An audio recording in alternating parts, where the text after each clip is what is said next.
បើស្លាប់ក៏ស្លាប់ចោលស្លាប់ដើម្បីប្រជាជនស្លាប់ដើម្បីសុខុមាលភាពនិងសុខភាពប្រជាជនដើរចេញមានន័យថាប្រជាជនដើរគេចចេញពី COVID-19 ប៉ុន្តែដោយឡែកសម្រាប់ក្រុមគ្រូពេទ្យត្រូវតែដើរចូល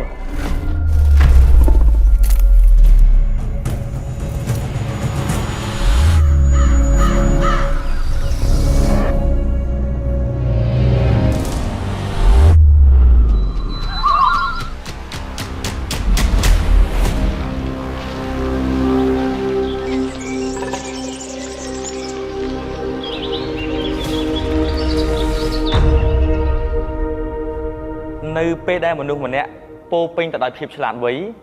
ពោពេញទៅដោយការតស៊ូអត់ធ្មត់នឹងក្រែងរនាលនិងជាពិសេសមានការតាំងចិត្តខ្ពស់នៅក្នុងជីវិតគ្មានអ្វី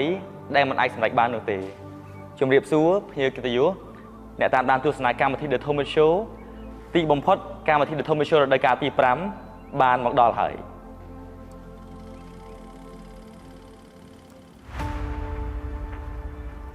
ភ្ញៀវកិត្តិយសរបស់យើងនៅក្នុងសប្តាហ៍នេះគឺជាអ្នកដឹកនាំ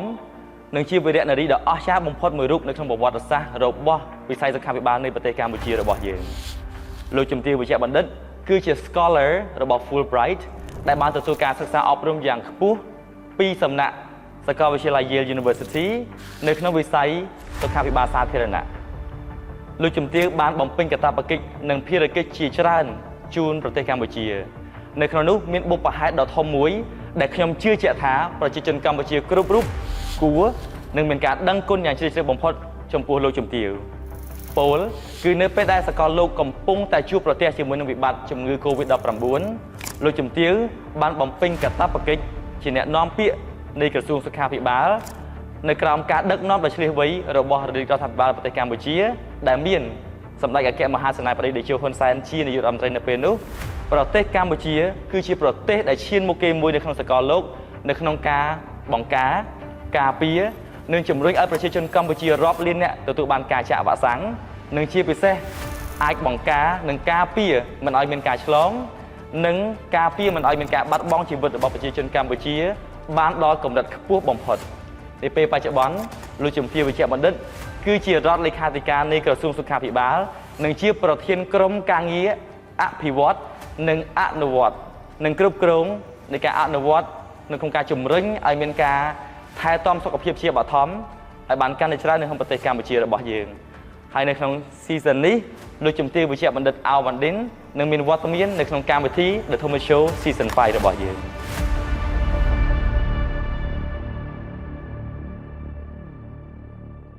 ខ្ញុំជម្រាបសួរលោកជំទាវជំរាបសួរក្មួយជំរាបសួរសុខសប្បាយចាសុខសប្បាយជំទាវសូមអញ្ជើញបាទចាបាទសូមអញ្ជើញលោកជំទាវបាទចាបាទចឹងជាបឋមខ្ញុំបាទសូមជម្រាបសួរលោកជំទាវវិជ្ជបណ្ឌិតម្ដងទៀតសប្បាយចិត្តមែនទែនដែលលោកជំទាវផ្ដល់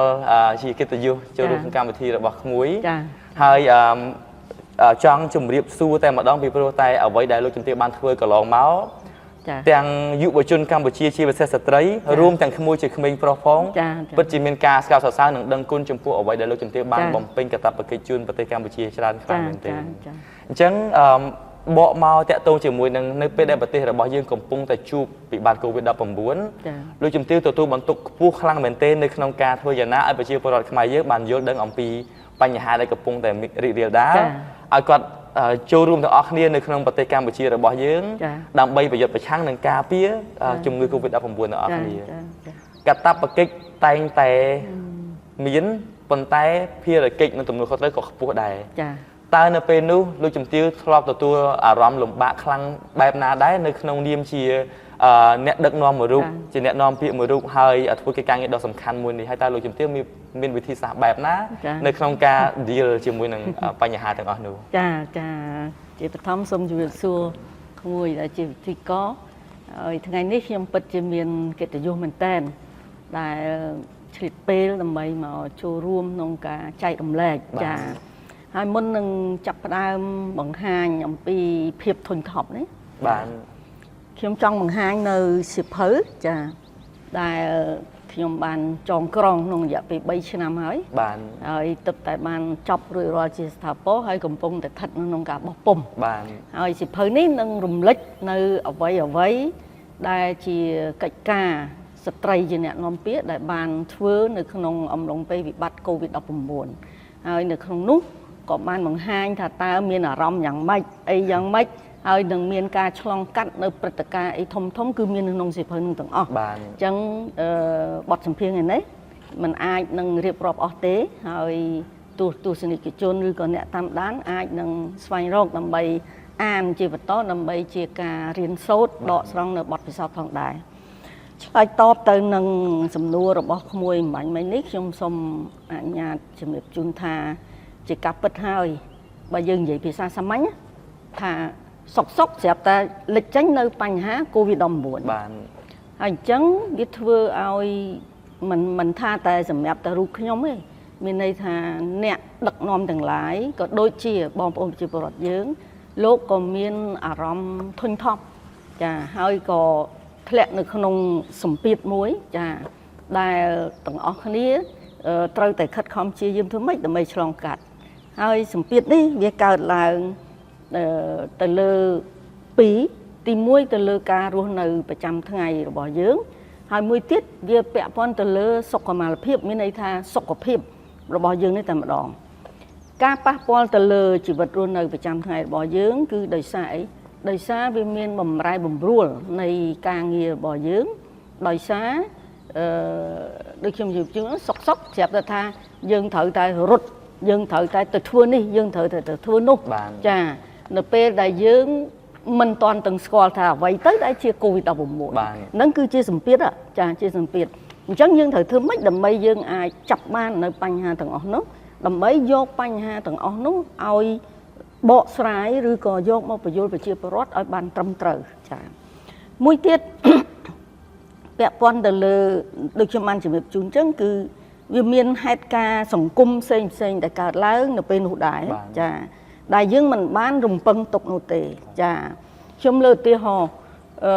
បងប្អូនជាពលរដ្ឋលោកមានការរំពឹងខ្ពស់ចាដោយសារការភ័យព្រួយរបស់ពួកគាត់អញ្ចឹងគាត់ត្រូវការទទួលបានព័ត៌មានឲ្យបានលឿនឲ្យបានទាន់ពេលហើយឲ្យជាប់ជាប្រចាំនេះហើយគឺជាហៅថាអារម្មណ៍មួយនៅពេលនោះចាក្នុងនាមអ្នកបំពេញការងារហ្នឹងវាហាក់ដូចជាសម្ពាធខ្លាំងហើយវាដូចជាធុញថប់ដែរចាដោយសារបើនិយាយភាសាសាមញ្ញថាដូចជាអត់មានពេលដកដង្ហើមចាតែធម្មតាមនុស្សយើងគាត់ថាមិនសូវមានពេលដកដង្ហើមវាថប់ហើយណាចាអញ្ចឹងនេះវាជាអារម្មណ៍មួយទៀតដែលខ្ញុំចង់ជំរាបជូនដែរអ្វីដែលយើងទាំងអស់គ្នាបានឆ្លងកាត់រួមទាំងរូបខ្ញុំផងនោះគឺយើងបានហៅថាហាត់ពុតខ្លួនយើងហ្នឹងឲ្យនៅគម្លាតគ្នាដែលជាការរស់នៅរបស់យើងតាំងពីកើតមករហូតមកដល់មុនសម័យ COVID-19 ហ្នឹងយើងតែងតែរស់នៅក្នុងសង្គមគ្រួសារសង្គមមួយដែលយើងគេហៅថា socialize មានន័យថាយើងជួបជុំគ្នាមិត្តភ័ក្តិជិតស្និទ្ធដូចថាគៀកកោយគ្នាអីលាក់ឬក៏ការរស់នៅក្នុងក្រុមគ្រួសាររបស់យើងគឺថាយើងមានភាពជិតស្និទ្ធគ្នាមែនតើប៉ុន្តែដល់ឡែកនៅក្នុងបរិបទ COVID-19 យើងត្រូវរៀនធ្វើម៉េចសូម្បីតែកូនក៏អត់ហ៊ានជួបម្ដាយបើខ្លួនខ្ញុំផ្ទាល់ដែលបំពេញការងារនេះផ្ទាល់អត់ហ៊ានជួបក្រុមគ្រួសារទេចាមានន័យថាទោះបីទៅផ្ទះក៏ដោយគឺត្រូវតែនៅគម្លាតគ្នាជារឿងរហូតរហូតហ្នឹងមានន័យថារហូតនៅក្នុង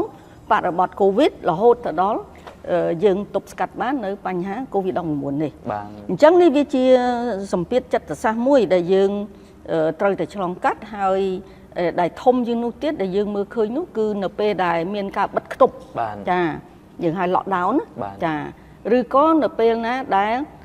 យើងត្រូវបំពេញការងារណាមួយនោះគឺថាយើងមិនអាចធ្វើបានទៅតាមចិត្តរបស់យើងឧទាហរណ៍អ្នកខ្លះគាត់ត្រូវការរៀបអាពាហ៍ពិពាហ៍តែគាត់រៀបចំកម្មវិធីអត់បានដោយសារតែបញ្ហា COVID-19 ដូច្នេះហើយនេះក៏ជាបញ្ហាមួយដែលដាក់សម្ពាធទៅលើចិត្តមនុស្សដែរបញ្ហាមួយទៀតគឺការវិវត្តនៃតម្រូវការក្នុងការប្រើប្រាស់ digital ចាដោយសារគម្លាតគ្នាបែបនេះហើយបានជាយើងត្រូវតែខំប្រឹងធ្វើម៉េចដើម្បីអត់ទាន់ចេះទេប៉ុន្តែត្រូវតែរៀនធ្វើឲ្យបានដើម្បីយើងប្រើប្រាស់នៅប្រព័ន្ធនេះនឹងចុងក្រោយដែលធំដែរនោះគឺបំរែបំរួលនៃហៅ income មានន័យថាចំណូលសេដ្ឋកិច្ចចំណូលក្នុងក្រុមគ្រួសារក៏ដូចជាចំណូលសេដ្ឋកិច្ចនៅក្នុងប្រទេសជាតិពីព្រោះនៅពេលនោះគឺផលប៉ះពាល់ ในจำนวนผู้โอซีเอ็กอดบานลูกเอ็กอดเกิดนะห่างนี้บัดเทือต่างออกตอนจังเนี่ยได้กดทลบให้ท่าโหซีบ้านเวียคลายเตยเชียมันบานไอจังให้เวียเตยเชียเกิดเนื้อรำตบของหมอนมุ้ยได้เวียเกิดล้างมันตรมแต่รูปยมเนี่ยไอ้เต้เป็นตายุ่งกึศท่าไปเชียจนการไปเชียตุเตยก็ทลบชมกัดในปัญหานี้ได้บานแต่ตัวจมูกนึงเพียบประชมนึงอ๋อได้รู้จมตีบานมีภาษาใบไม้นึงชมเชื่อเชื่อทางประชีปรดขมายยืงเนี่ยคลาดกอดไอ้ยีบานทายืงไอ้ตุ่มล็อบบ้านด้วยก็ไอ้อัดดับจมูกนึงจะช่วยฉันในเป็นบ้านวันใต้กำเบียนเนี่ยคลาดนั่งก็เคลียร์ผมบ้าได้มันเม้นจังมันอันดับที่ปันไต้กระลาเตสานในชีวิตบอกก่อนนั้นไม่ข้อคดีจำเชื่อเชื่อท่านเนื้อไปได้รู้จำเตียวบานบ่มปิงการเงินอ๋อนี่เนื้อไปได้ประกาศปราบประชีชนอมปีการหลักดาวอมปีปอร์มินซิงปอร์มินมินชลานประเภทเนี่ยดับไอเชื่อปีมากระไรแต่มากระไรเป็นนักเขียนในสหรัฐอเมริกาเคยคันเซินมาจำนวนบางประชีชนขมายบางยื่นเนี่ยคลาดก่อนชื่อเตยเนี่ยคลาดกับทางเฟกนิวส์ไอ้เจ้าเตยแต่การประชังจมูกหนังกาหรือก่อนการต่อว่าจมูกหนังปอดมีแต่กระทรวงบันทลายกาเชิงเตยดำใบบุปผาให้แต่มวยการปีประชีพรัฐมันเอาเป็นปัญหาปัญไต้วิธีดำเนินเอาเยอะไอคอมมิวนิเคตบ้านโดยละอ้อจมูกหนังประชีพรัฐแต่เราจำเป็นมีวิธีศาสตร์แบบนั้นในเป็นนุในขนมกาไอเดียบ้านท่าจุ่มแน่จมูกหนังปัญหาสิ่งแต่การมีลายขนมการบ่มเป็นการเยอะจ้าจีจำนวนละอ้อมันเต้นเอาขยมสมเฉลี่ยประทายมันติดในเรือจำนวนตีมุ้ยกลายปีพอปะปอลในชีวิตรุ่นนี้มนุษย์ยืงก็เตยแต่ฉลองกัดในเรือสมเปียแต่เรือปัญหาสุขภาพได้ปีปลัวอารมณ์ทุนท็อปบ่มไรบ่มรูลให้เพียบรุ่นในไอเก้าปุ๊เธอจับตาเลยสายนั่งในไอเก้าเนี่ยไอ้จังเบียปะปอลแต่เรือเพลย์อารมณ์บ่มนุษย์ดิฉันให้การทายตอมสุขภาพเพลย์จัดเตยแต่ขัดคำถือให้มันตรมแต่ปนโตในขนมวิบัติโควิด-19ตามการสลายเชียวរបស់អង្គការសុខភាពពិភពលោកបង្ហាញថាប្រជាពលរដ្ឋទូទៅប្រហែលជាលំបាកខ្ទង់30ទៅ36% នៅក្នុងវិបត្តិនៅក្នុងសម័យកូវីដហ្នឹងគឺប៉ះពាល់ទៅដល់បញ្ហាសុខភាពផ្លូវចិត្តអញ្ចឹងបកមកដល់សំណួរនេះវិញខ្ញុំសូមអនុញ្ញាតជំរាបជូនថាជាទូទៅទោះបីជាយើងខិតខំប្រឹងប្រែងធ្វើឲ្យបានល្អប្រសើរហើយលទ្ធផលដែលឃើញក៏មានភាពល្អប្រសើរជាបន្តក៏ពិតមែនក៏ប៉ុន្តែពោលពីរខ្ញុំចង់និយាយពោលពីរពោលវិជ្ជមាននិងពោលអវិជ្ជមានគឺតែងតែទៅជាមួយគ្នាពោលវិជ្ជមានមានន័យថាយើងខិតខំធ្វើឲ្យបានល្អយើងមើលឃើញអ្វីដែលជាសារៈប្រយោជន៍ផលប្រយោជន៍សម្រាប់បងប្អូនជាពលរដ្ឋប៉ុន្តែពោលមួយទៀតគឺការរិះគន់អានឹងតែងតែទៅជាមួយគ្នាมันអាចទេគឺថានៅក្នុងជីវិតរស់នៅប្រចាំថ្ងៃការប្រកបរបររស់ស៊ីទទួលទានក៏ដោយការធ្វើកិច្ចការងារជាមន្ត្រីរាជការស៊ីវិលក៏ដោយគឺតែងតែជួបប្រទះនៅបញ្ហានេះដូច្នេះយើងត្រូវតែចេះឲ្យថាឆ្លងកាត់ហើយនឹងមើលឃើញនៅបញ្ហាហើយចេះទទួលយកនៅការរិះគន់បែបស្ថាបនាប៉ុន្តែមិនមែនជាការរិះគន់ដើម្បីតែការវាយប្រហារនោះទេចាអញ្ចឹងនៅក្នុងពេលវិបត្តិកូវីដនេះគឺគ្រប់តែថ្នាក់ដឹកនាំនេះមិនមែនតែរូបខ្ញុំទេគឺថាតែងតែជួបការលើកឡើងតិទៀនចា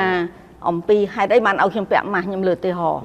ហេតុអីសុកខ្ញុំរស់នៅស្រួលទាំងអីហើយមកឲ្យខ្ញុំពាក់ម៉ាស់ខ្ញុំពាក់មិនថាថប់ទៅហើមសងប់ដកទៅហើមអត់រួចអីជាដើមចាអញ្ចឹងអ្នកខ្លះក៏លើកថាខ្ញុំមានលុយណាទៅទិញម៉ាស់ដោយសាររស់ស៊ីអត់បានផងមានលុយណាទៅទិញម៉ាស់ចាលើកជាឧទាហរណ៍អញ្ចឹងហើយអ្នកខ្លះតវ៉ារឿងថាមិនបានទៅបិទខ្ទប់មិនបានមិនឲ្យគាត់ធ្វើដំណើរលាក់អញ្ចឹងនេះសុទ្ធតែជាបញ្ហាដែលយើងត្រូវតែគិតហើយស្ដាប់ហើយយើងយកមកពិចារណាហើយអ្វីដែលសំខាន់ដែលយើងត្រូវយកជំនះនៅពេលនោះគឺការគិតបែបវិជ្ជមានបានចាត្រូវការគិតបែបវិជ្ជមានហើយការគិតបែបវិជ្ជមាននេះគឺត្រូវចេះហៅថាថ្លឹងថ្លែងក៏ដូចជាហៅថាហាត់ពុតអារម្មណ៍យើងឲ្យស្ថិតនៅក្នុងភាពនឹងណោនៅក្នុងភាពស្ងប់ស្ងាត់ចាស្ងប់ស្ងាត់ហ្នឹងមិនមែនស្ងប់ស្ងាត់ចង់ទៅចងកទេណាចាតែស្ងប់ស្ងាត់នេះស្ងប់ស្ងាត់ដើម្បីឲ្យយើងមានពេលវេលាក្នុងការដកដង្ហើមចាពីព្រោះតើកាលណាយើងមិនឲ្យយើងបើនិយាយភាសាមួយទៀតថាយើងត្រូវចេះទុកពេលឲ្យខ្លួនយើងចាដើម្បីឲ្យខ្លួនយើងហ្នឹងវាអាចនឹងអត់ស្វប់មានន័យថាមានខ្លួនយើងហ្នឹងវាអាចស្រូបយកបាន នៅអ្វីដែលជាការរិះគន់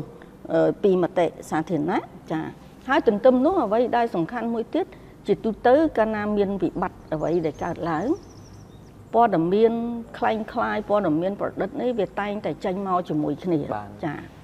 ហើយខ្ញុំសូមជម្រាបជូនបើសិនបើយើងមិនឆ្លើយតបទៅលើបញ្ហានេះឲ្យបានទាន់ពេលវេលាទេចាព័ត៌មានคล้ายនឹងប្រឌិតនេះវានឹងទៅលឿនជាងជំងឺឆ្លងទៅទៀត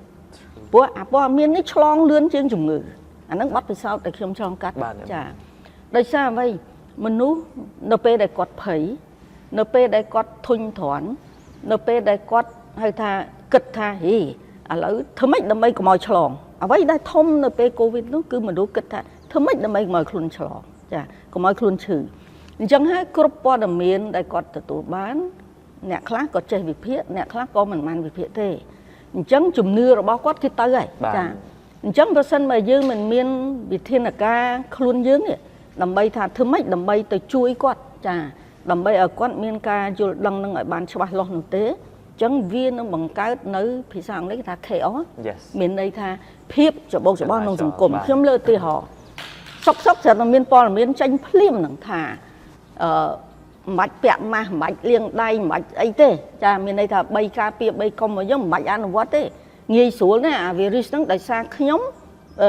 ជាអ្នកវិទ្យាសាស្ត្រលើឧទាហរណ៍អញ្ចឹងណាខ្ញុំធ្លាប់ធ្វើការនៅមន្ទីរពិសោធន៍លើឧទាហរណ៍ហើយអញ្ចឹងខ្ញុំដឹងថាវីរុស COVID-19 ហ្នឹងវាអាចស្លាប់នៅក្រោមពន្លឺថ្ងៃអញ្ចឹងបងប្អូនយើងគ្រាន់តែចេញតែអាំងថ្ងៃទៅពេលណាដែលថ្ងៃក្តៅចេញអាំងប្រហែលជា1ម៉ោង2ម៉ោងទៅវីរុសនឹងងាប់ហើយចា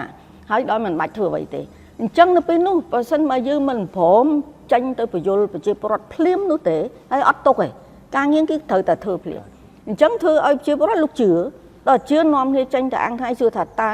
ផលប៉ះពាល់យ៉ាងម៉េចចាចាប់ទៅសុកមនុស្សដួលព្រុសវាកើតចេញទៅជារឿងមួយទីទៀនមករាជរដ្ឋាភិបាលកាន់តែខ្លាំងថែមទៀតសុកនាំគ្នាផ្អើលទៅទិញអីវ៉ាន់នៅផ្សារចាដោយសារអីដោយសារថាអូតិចទៀតទៅ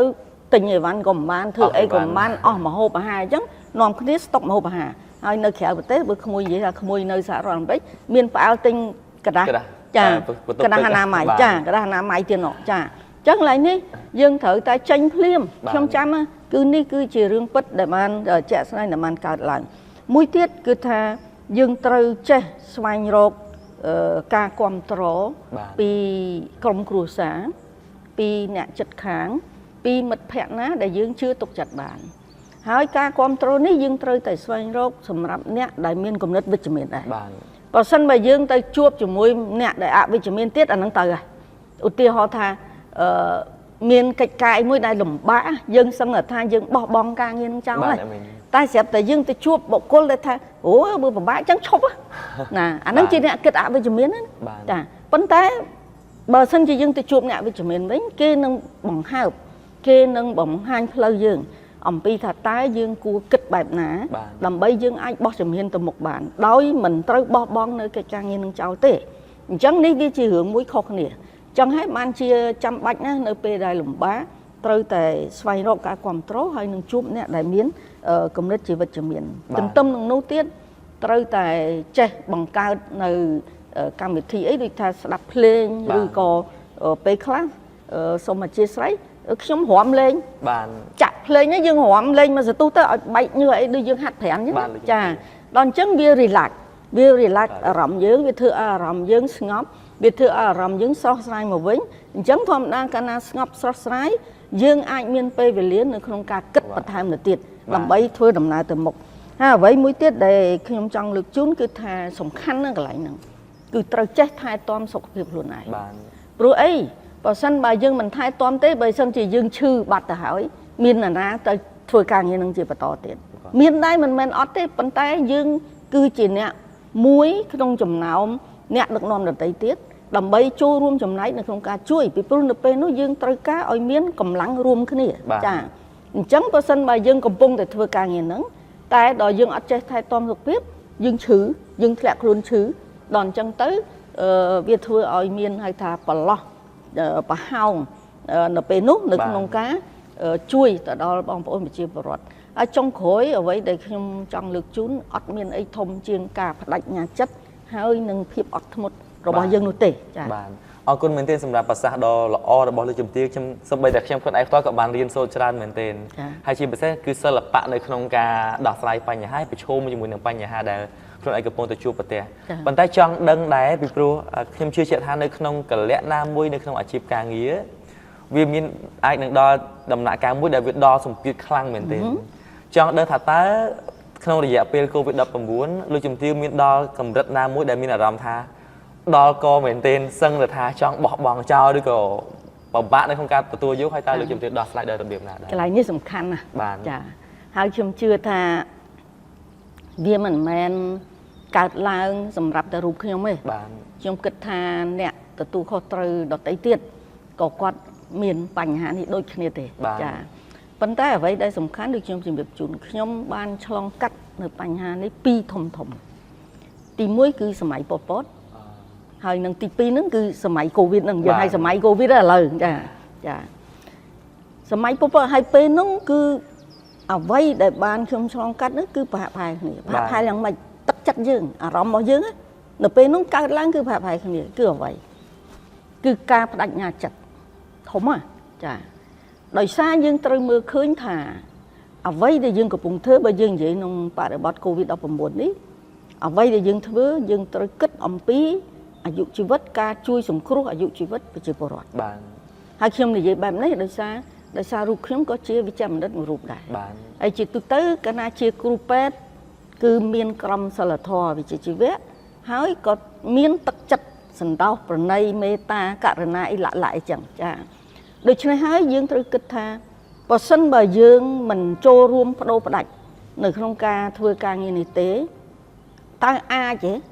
ផលប្រយោជន៍ឬក៏ផលប៉ះពាល់វាអាចមានវិសាលភាពកាន់តែធំហើយអ្វីដែលសំខាន់មួយទៀតនោះគឺយើងត្រូវគិតខ្លួនយើងមួយឯងប៉ុន្តែមួយទៀតក្រុមគ្រួសារយើងហើយចេញពីក្រុមគ្រួសារគឺសហគមន៍របស់យើងនឹងឯងចាអញ្ចឹងបើសិនបើផលប៉ះពាល់វាមិនមែនសម្រាប់តែនិយាយភាសាសាមញ្ញទេថាវាមិនមែនសម្រាប់តែអ្នកដទៃទេសូម្បីតែគ្រួសារយើងមនុស្សជាទីស្រឡាញ់របស់យើងក៏មានការប៉ះពាល់ដែរពីព្រោះយើងក៏មានម្ដាយយើងក៏មានកូនយើងក៏មានស្វាមីយើងក៏មានបងមានប្អូនលាក់នៅក្នុងក្រុមគ្រួសាររបស់យើងដូច្នេះហើយបានជាអ្វីដែលធំខ្ញុំបានដាក់ចិត្តនៅពេលនោះមិនមែនថាខ្ញុំមិនមានសម្ពាធហើយក៏ធ្លាប់គិតក្នុងការបោះបង់ដែរមិនមែនថាអត់សោះទេពីព្រោះមនុស្សយើងពេលខ្លះនៅពេលបើយើងភាសាអាម៉ាត់ថាដល់កភាសាសាមញ្ញថាវាដល់កហើយហេតុអីបានដល់ក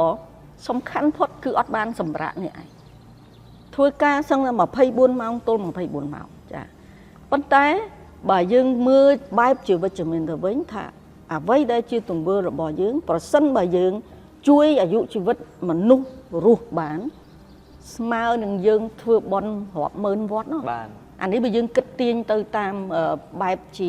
សាសនាជាជំនឿសាសនាទៅវិញរាល់ថ្ងៃយើងរាល់គ្នាទៅបន់ព្រះយើងរាល់គ្នាទៅវត្តទៅវាយកចហាន់យកអីទៅប្រគេនព្រះសង្ឃដើម្បីសុំឲ្យមានសេចក្តីសុខសុំឲ្យមានសុខភាពល្អសុំឲ្យមានភាពចម្រុងចម្រើនចាអញ្ចឹងបើសិនបើយើងធ្វើបែបនេះទៅយើងដាក់ចិត្តថាយើងធ្វើនេះដូចជាយើងជួយទៅដល់ប្រជាពលរដ្ឋដូច្នេះវានឹងទាញកម្លាំងចិត្តយើងឡប់មកវិញហើយវាអត់នេះអញ្ចឹងហើយបានជានៅពេលនោះខ្ញុំដាក់ចិត្តដាក់ថ្លើមហើយបានគិតក្នុងខ្លួនថាលះបង់ជីវិតលះបង់ជីវិតទោះបីនៅពេលនោះឧបមាទេពីព្រោះកាលណាយើងធ្វើការងារយើងត្រូវដើរបញ្ច្រាស់ជាមួយគេហើយបញ្ច្រាស់របៀបម៉េច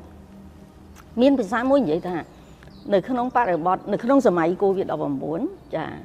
ប្រជាជនដើរចេញមានន័យថាប្រជាជនដើរគេចចេញពី COVID-19 ប៉ុន្តែដោយឡែកសម្រាប់ក្រុមគ្រូពេទ្យត្រូវតែដើរចូលវាបញ្ច្រាស់នេះអញ្ចឹងមួយដើរចេញមួយដើរចូលហើយប្រសិនបើគេដើរចេញបើប្រជាពលរដ្ឋដើរចេញជាការល្អសម្រាប់ពួកគាត់ពីព្រោះគាត់ត្រូវការការពារកុំឲ្យមានការឆ្លងកុំឲ្យឈឺប៉ុន្តែសម្រាប់ក្រុមគ្រូពេទ្យបើគ្រូពេទ្យដើរចេញទៀតសួរថាបានពីណា take care បានពីណាផ្ដល់ការពិនិត្យព្យាបាលគ្រប់គ្រងទៅដល់បងប្អូនប្រជាពលរដ្ឋដូច្នេះហើយបានជាមិនមែនតែរូបខ្ញុំទេក្រុមគ្រូពេទ្យទូទាំងប្រជាណាចក្រកម្ពុជានាំគ្នាសម្រុកចូលអញ្ចឹងហើយបានជាយើងប្រើពាក្យថាពេលកូវីដប្រជាពលរដ្ឋសម្រុកចេញក្រុមគ្រូពេទ្យសម្រុកចូលចាអញ្ចឹង cái này ní việc thống á để khi ông lực chun mấy tha cả đánh nhà chân ấy việc bà phải thế nâng sớm mai Pol Pot đấy vì pru nơi không chùm nón Pol Pot xong mà chia sấy khi ông có chọn cắt đấy vì bộ phim nó khi ông nơi vây của ma phim này lại tiếp vận tải đời xa tùng vơ áp mà đu giật thoa rồi bỏ bộ Pol Pot chả đời phim nó thua dương ăn chân nó có thể tắc chất bạn tắc chất này đời xa dương nơi đặt tại bầm bay tranh bị công khu xa lạnh lắm hỏi bằng không mà dương thua ca đôi mình đủ thông mà chứ để dương thua mình bán chứ có ca hưởng cùng đất muối tha bà tầm mốc anh ấy bên dưới tới thay dương sầm lăng tầm mốc pe để dương sầm lăng tầm mốc thà nó pe đấy bà hai chị dương mình ai ruột bán té đào bà sân chị biệp ní nơi tại cả lăng là tuyệt đôi khi này bà cung tay mình ruột ở đại hai ấy thua ca to ta slap mà chắc man chị dương đã chất tha cái lại nè anh ấy chỉ riêng bất đại ca lăng lực luôn nhầm nơi trong sớm mai Pol Pot bà tha cho stung sở cái lại nè để kê bảo tháo chương khăng trơn nhóm lột trầu chả làm mấy dùng rinh lực tắc chất bỏ nhầm tụ bay chương khăn cái đó bay tranh hay thử lột trầu chả hai nơi không ba để bắt Covid có đôi khi này ba cần lại nè thà anh đang chỉ bài nhà thăm lột trầu hốt tới đó nơi không đầm bón cờ hòm đại trường bon bắt tục đại miền ca chlong tràn không niệm gì nè đang nói thử từ lột trầu ta xua tha trầu từ thứ ấy mình khai chlong này khai đấy từ kia con tay tắc chất ngã được nó cứ tới từ trầu đầm mây từ mưa thành phiệp chỉ bờ rót trầu đầm mây từ đào xe va chạm vạ sang Covid đào muốn đầm mây chun từ đào bộ quát chặt trái dịp trong ca nghĩa thứ mấy đầm mây ói bong bộ chỉ bờ rót lục từ ban xe va ban toàn pe về liền đi trên ca bắt đánh nha chất nơi không sớm mai Covid đào muốn có đôi khi đây thà thử tới khất không thôi cá bà slap có slap chó slap đầm mây bị chỉ chốn slap đầm bay sọc cái mà phiếp nâng sọc phiếp chỉ chốn để quật ai nâng ruột chạ phật pi vì bắt Covid đọc buồn anh nâng thông mà chả rồi vậy đây sầm khăn mới tiết khiếm trong trường hợp chun đấy thà cả lạnh nhà chân ấy vì chỉ rửa mũi bàn tay mũi tiết cứ trơ ở miền ca quam trò bị nhận đến ở trung bình dương phòng đại và sân mà dương thưa ai chỉ bị xét khiếm sầm o côn á chúng po xoa mày không quát cứ chỉ nè quam trò là thòng hỏi thôi bất tật quát mình ban thuê ca nghiệp toàn từ lừa Covid đọc muốn đây trong kịch thà quát có chia bộ côn mười rúp để bàn trôរួមở trong ca bây giờ trang Covid đọc muốn tam rồi dạ ca quam trò nâng lực tật chặt nhóm group về lía làm bây ở nhóm ai nâng mình to cái cá để nhóm lực thà sân là một phay buôn máu lừa một phay buôn máu nít bản vì pro nó nó dưng lẽ bong hay chà côn tụng mà đóng cua sa tụng mà đóng mà đai bốc tụng mà đóng dương kết là thà thơm mấy ca nghe nè dương tới từ đó sai ở ban toàn về lìa được chứ đấy np đây dương miền Pành Há dương tay tại lược hay còn đôi chia bị phía xa chỉ mũi quạt tới hay quát có đo cả lực thực chất chùm rinh ở dương thưa chia mình to từ tiệt và sao bọn này mình chạm trong bé đông khi em chơi khăn mình thế chơi được hộ đo sân tại hồ từ đây để mình đi chơi khăn mình tên hay khi chưa chạy tha ở vậy để chia cây phần này bọc trong ban sầm lưng mưa tăng pi trần non hai sớm mai Covid đập bùng bùn để trong ban khơi nè mình nơi lời cái chợ tu được sạp khi em tayแต่mình ở ram tha khi ban khơi về điện này đó cha mà rụp nơi không bát cam buổi chi hay ngày đấy mình ở cả ban chụp chụp vui nè mình ban đạpภาษา để to bất chi mình ở ram rung phơi khang mình tên hay chia chơi khang mình tên trong chia chạy tha pa ôn tu sinh cái chun chia chán rồi bỏ cam một thì được thông minh show rồi bỏ dướng còn mưa mà được chùm tiếngก็มีอารมณ์ท่าก็บางคืนไอดอลระบอกคนไหนก็บางคืนกลุ่มรู้ดอกชาระบอกคนไหนให้ก็ไปให้ที่กับปุ่งแต่มีในdream ได้สมบัติมวยนะแต่ใครน้ำมุ้ยจ้องดูจิโร่จุ่มตีก็จ้องใครจะชิมรู้อ๋อชาจังได้คนแทบอะไรนั่นก็กับปุ่งชูปัญหาครั้งได้ก็คนไอ้ไปให้ก็กิดท่ามันไอเตอร์รู้จริงตารู้จุ่มตีมีชีอนุสาแบบนั้นชูนตัวเราปุ่งก็ได้กับปุ่งตัวชูปัญหาคนแทบในแต่มีอารมณ์จ้องบรรโตต่างไปสมัยระบอกคุณcái này nếu không xong lực chun ở clear muối đại không tay để lực dọc màu này dễ hay clear này không phải cao hơn anh tệ chả ai chỉ biết xét là không sớm mai Covid đọc bùng bún nữa có không thọp man lực chun đó bong bóng chưa phải như vậy chưa vậy xong bong bóng như từng chỉ biết xét dù về chun dù về này dương nè đại cầm pung tại pin vấy này đây cầm pung tại hai than đây thật nó không cầm lăng pin lên miền sạc lan ở pol nó không ca វិវត្តអភិវឌ្ឍខ្លួនក៏ដូចជាចូលរួមចំណែកនៅក្នុងការអភិវឌ្ឍប្រទេសជាតិរបស់យើងនេះបានល្អប្រសើរនេះសូមកុំឲ្យបោះបង់ចោលអសោះហើយគឺអ្វីគឺសូមកុំចាក់សោខ្លួនឯងនេះសំខាន់ណាសូមកុំចាក់សោខ្លួនឯងអសោះចាហើយបើសម័យកូវីដខ្ញុំប្រើពាក្យថាសូមរកវិធានដើម្បីដើរចេញពីប្រអប់កូវីដ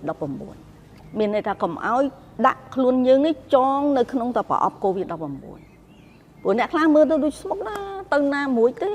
អាហ្នឹងដូចយើងស្ថិតក្នុងប្រអប់មួយមានន័យយើងចាញ់ទៅណាអត់រួចទេ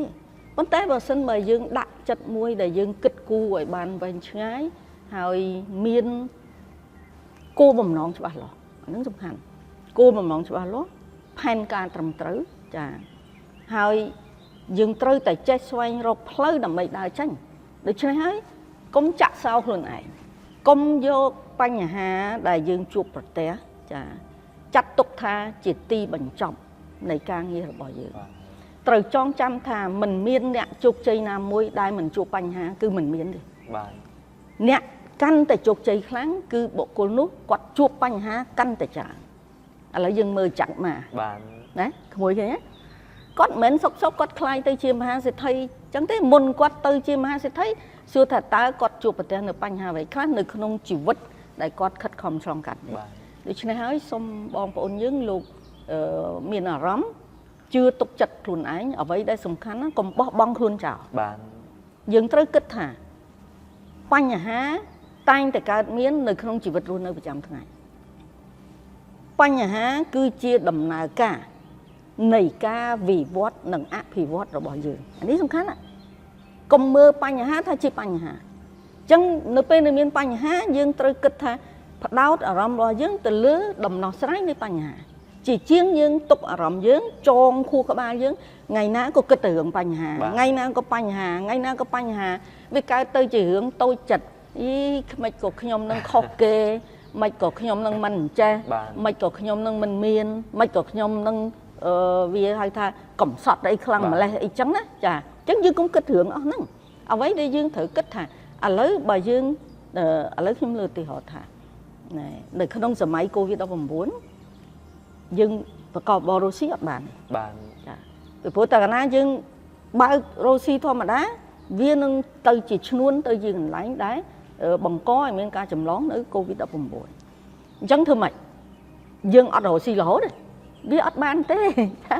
អញ្ចឹងហើយបានយើងត្រូវគិតថាឥឡូវបញ្ហាអញ្ចឹងប៉ុន្តែតើដំណោះស្រាយរបស់យើងទៅធ្វើម៉េចអញ្ចឹងអ្វីដែលជាដំណោះស្រាយហើយរូបខ្ញុំក៏ធ្លាប់គិតលើរឿងហ្នឹងដែរពីព្រោះនៅពេលដែលយើងដាក់ចេញនៅវិធានការ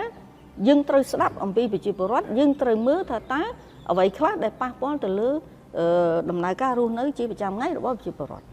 អញ្ចឹងបើយើងឃើញអញ្ចឹងយើងត្រូវនវានុវត្តន៍យើងត្រូវតែគិតហៅថា initiate មានន័យថាផ្ដួចផ្ដើមគំនិតមួយថាឥឡូវយើងនៅរុស្ស៊ីបានមិនមែនថាយើងរមមិនបានទេ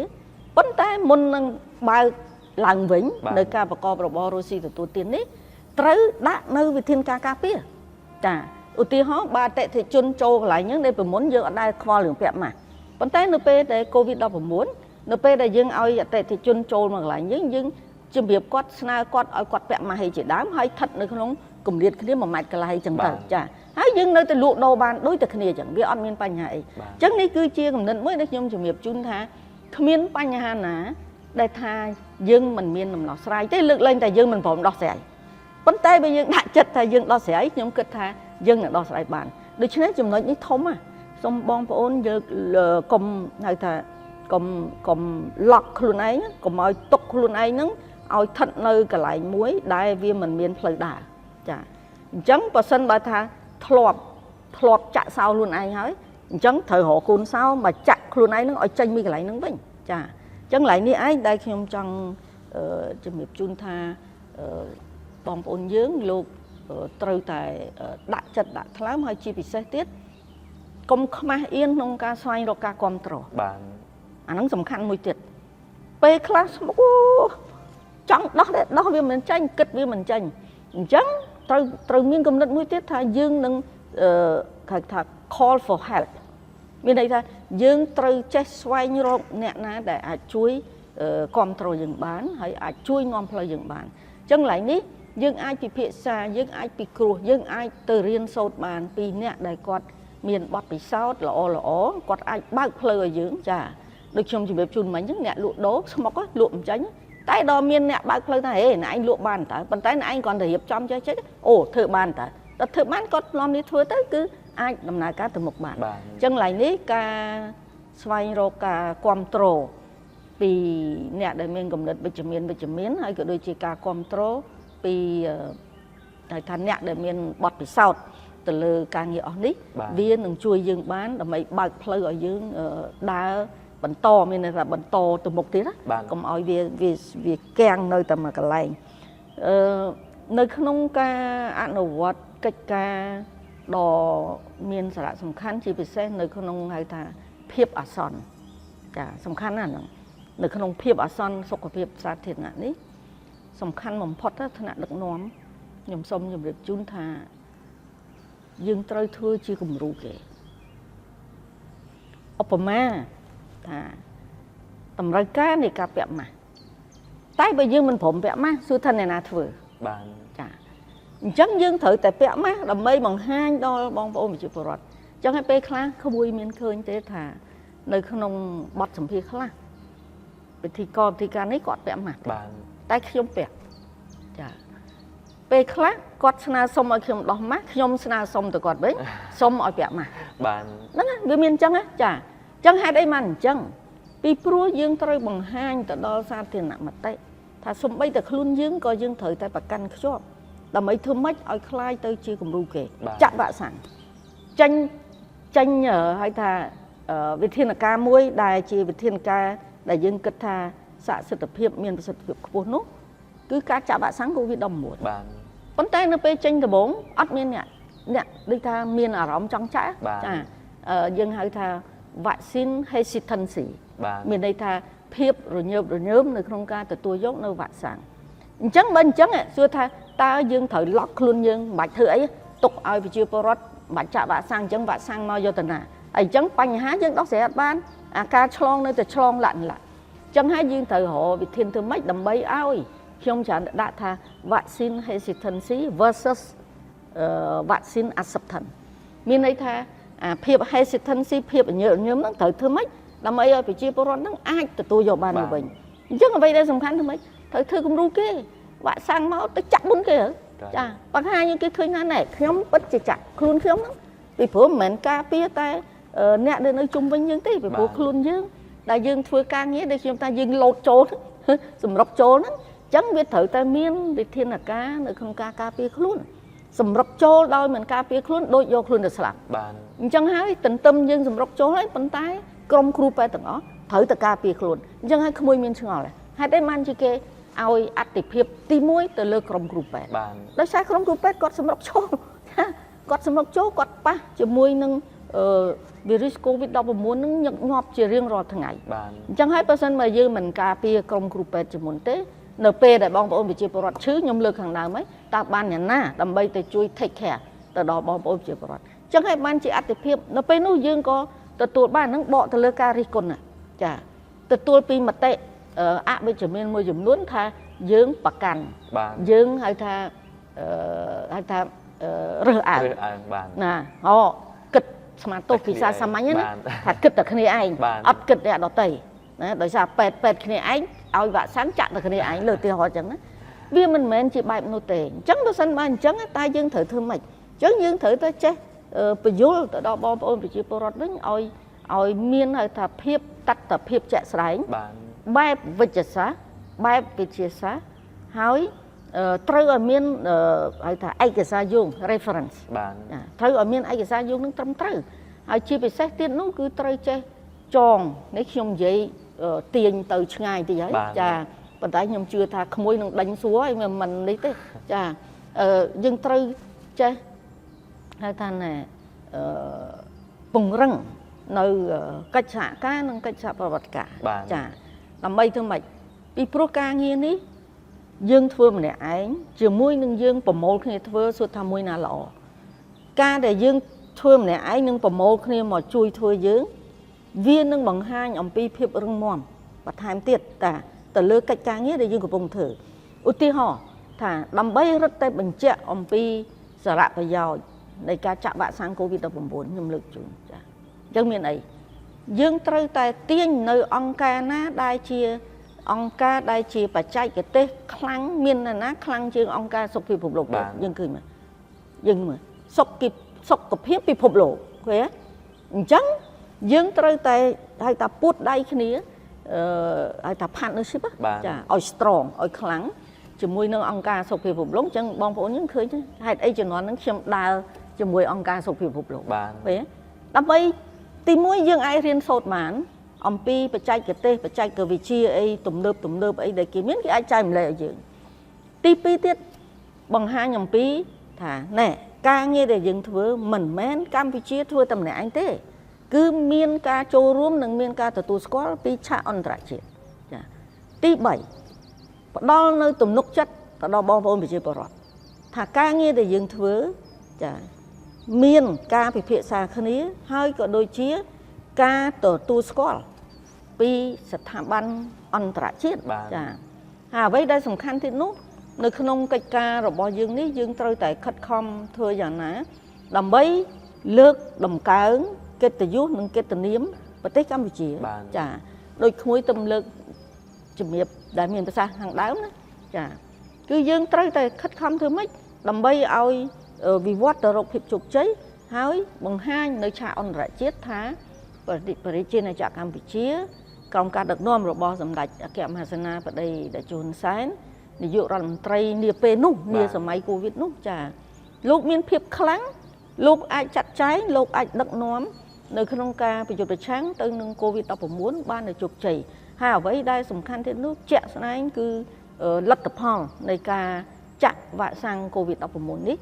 ដែលនៅទូទាំងសកលលោកគេមានការទទួលស្គាល់ចាហើយគេក៏បាន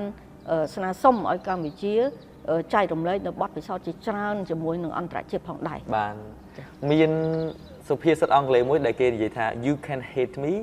or you can't love me but one thing you can't do is to deny me yes អាហ្នឹងអាច apply ជាមួយនឹងអ្វីដែលប្រទេសកម្ពុជារបស់យើងបានធ្វើទោះបីជាយើងគ្រប់គ្រងឬមិនគ្រប់គ្រងរដ្ឋាភិបាលរបស់យើងក៏ដោយប៉ុន្តែមួយដែលมันអាចប្រឆាំងបានឬក៏បដិសេធបានគឺភាពអស្ចារ្យរបស់រដ្ឋាភិបាលរបស់យើងដែលបានបំពេញការងារយ៉ាងល្អជាទីបំផុតមួយដែលសូម្បីតែពិភពលោកក៏សុំរៀនតាមដែរនេះជាការពិតមួយចង់ដឹងថាតើរឿងរ៉ាវជាច្រើនដែលលោកជំទាវបានឆ្លងកាត់កន្លងមកតើអ្វីទៅដែលជាមេរៀនដ៏សំខាន់មួយដែលលោកជំទាវរៀនតាក់ទងជាមួយនឹងដំណើរការងារទាំងអស់នេះពាក់ព័ន្ធទៅនឹងមេរៀនបទពិសោធន៍ដែលយើងទទួលបានលើការឆ្លើយតបនៃវិបត្តិ COVID-19 នេះវាមានច្រើនណាស់ប៉ុន្តែអ្វីដែលខ្ញុំសូមលើកយកគោលធំទី1គឺភាពជាអ្នកដឹកនាំបានហើយភាពជាអ្នកដឹកនាំនេះយើងមានអីយើងមានសម្ដេចអគ្គមហាសេនាបតីតេជោ ហ៊ុនសែនដែលខ្ញុំជម្រាបជូនខាងដើមអញ្ចឹងហើយលោកគឺជាមេបញ្ជាការដ៏ខ្លាំងចាដែលលោកមានគតិបណ្ឌិតខ្ពស់ហើយលោកបានចាត់ចែងក៏ដូចជាដាក់ចេញនៅវិធានការសមស្របដើម្បីឲ្យប្រជាពលរដ្ឋកម្ពុជាយើងលោកយកមកអនុវត្តចាទី2គឺអ្វីទន្ទឹមនឹងភាពជាអ្នកដឹកនាំមានប្រមុខដឹកនាំច្បាស់លាស់ហើយមានអ្នកត្រង់ត្រាប់អនុវត្តហូរហែអីចឹងមកក៏ប៉ុន្តែអ្វីដែលសំខាន់មួយទៀតនោះគឺអីគឺការធ្វើគេហៅថា mobilize resources មានន័យថាការប្រមូលផ្ដុំនៅធនធានហើយធនធាននេះវាមានទាំងធនធានថវិកាក៏ដូចជាធនធានមនុស្សចាហើយបើយើងនិយាយអំពីធនធានមនុស្សគឺយើងប្រើតាមបែបគេហៅថា the whole of the government and the whole of the society approaches បាទមានន័យថាយើងប្រើប្រាស់អភិក្រមរដ្ឋាភិបាលទាំងមូលនិងសង្គមជាតិទាំងមូលមានន័យថាទាំងអស់គ្នាសុទ្ធតែជាតួអង្គនៅក្នុងការចូលរួមប្រយុទ្ធប្រឆាំងទៅនឹង COVID-19 ហើយបើយើងនិយាយអំពីការប្រមូលនៅធនធានយើងឃើញនៅក្នុងសម័យនោះសំបីតែរូបខ្ញុំក៏មានការចូលរួមចំណែកដែរគឺប្រមុខដឹកនាំលោកសម្រេចនៅក្នុងការថាកាត់ប្រាក់ខែរបស់លោកប្រមាណអីចឹងទៅដើម្បីដាក់ ចូលនៅក្នុងការប្រយុទ្ធឆាំងទៅនឹង COVID-19 ដូច្នេះមន្ត្រីរាជការស៊ីវិលនាំគ្នាចូលចាទាំងរូបខ្ញុំក៏នាំគ្នាចូលប្រហែលខែអញ្ចឹងទៅកំណត់មួយឆ្នាំឬក៏8ខែឬក៏6ខែទៅតាមការស្ម័គ្រចិត្តហើយយើងក៏មានការចូលរួមពីវិស័យឯកជននេះគឺជាការខិតខំសំខាន់ណាស់មួយទៀតដែលខ្ញុំចង់លើកជូនគឺគេហៅថា partnership close collaboration and cooperation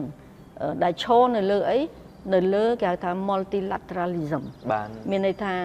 នៅលើកិច្ចសហប្រតិបត្តិការបែបពហុវិស័យដែលពីមុនមកយើងមិនឃើញថាការចងសម្ព័ន្ធភាពការធ្វើការជិតស្និទ្ធជាមួយគ្នាមិនដែលឃើញមាននៅពេលណាដូចសម័យ COVID-19 ទេ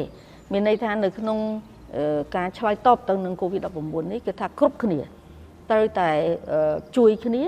មានសាមគ្គីភាពរឹងមាំដើម្បីធ្វើយ៉ាងណាឲ្យមានកម្លាំងខ្លាំងនៅក្នុងការ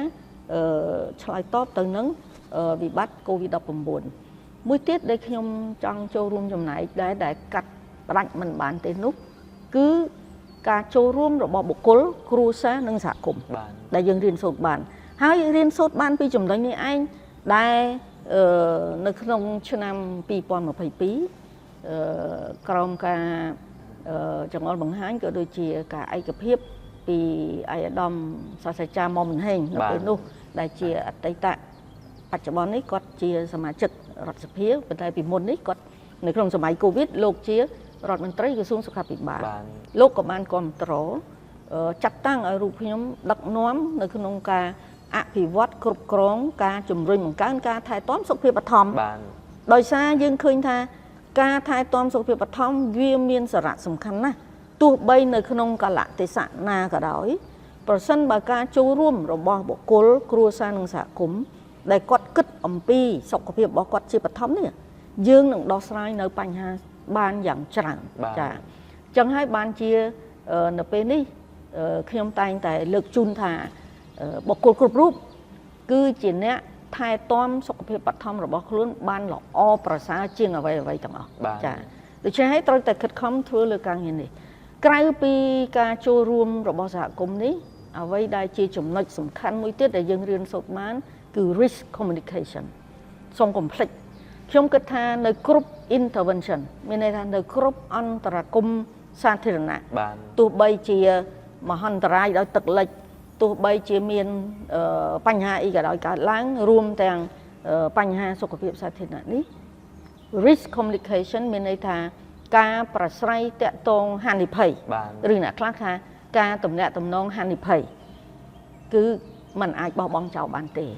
ហើយបើនិយាយឲ្យមែនទែនទៀតបើសិនជាការងារ risk communication នឹងដើរឈានមុខដើរបានល្អការអនុវត្តផែនការហើយនឹងវិធានការនឹងសម្រេចបានជោគជ័យល្អដែរគឺថាវាទៅជាមួយគ្នាចឹងប៉ុន្តែបើសិនជា risk communication យើងស្ទើរប្រជាជនអត់យល់មិនថាយើងខិតខំដាក់ធនធានដើម្បីធ្វើការងារប៉ុណ្ណាទេយើងនឹងឈានទៅបរាជ័យហើយចានេះជាការមើលឃើញរបស់ខ្ញុំហើយខ្ញុំលើកឧទាហរណ៍ថាបើសិនបើយើងខិតខំសង់មន្ទីរពេទ្យមួយដ៏ស្អាតបំពាក់សម្ភារៈដ៏ទំនើបក៏ប៉ុន្តែប្រជាពលរដ្ឋអត់ចូលរួម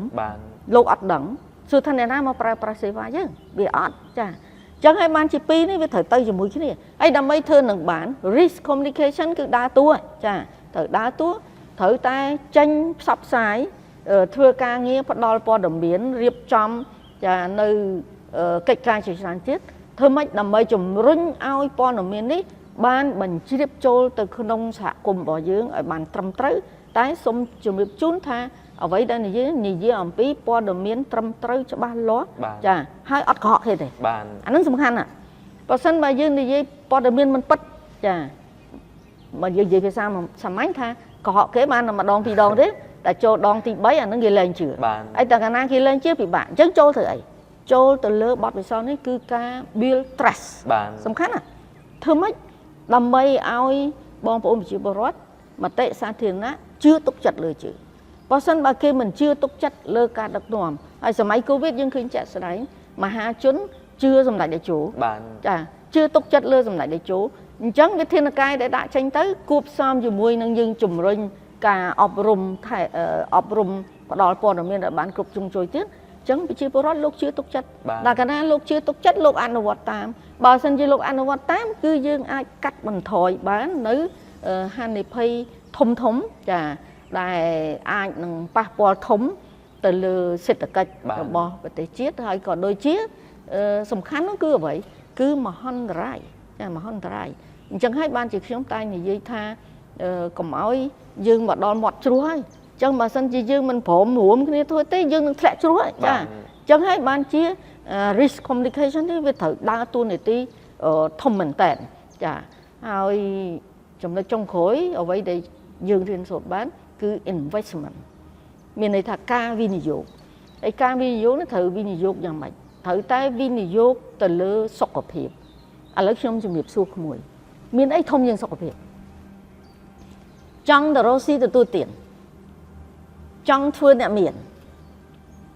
ចង់ធ្វើកិច្ចការណាមួយប្រសិនបើខ្លួនអត់មានសុខភាពទេសួរថាយើងទៅធ្វើកើតទេអត់កើតទេអញ្ចឹងជំហានជាដំបូងហើយគឺសុខភាពល្អ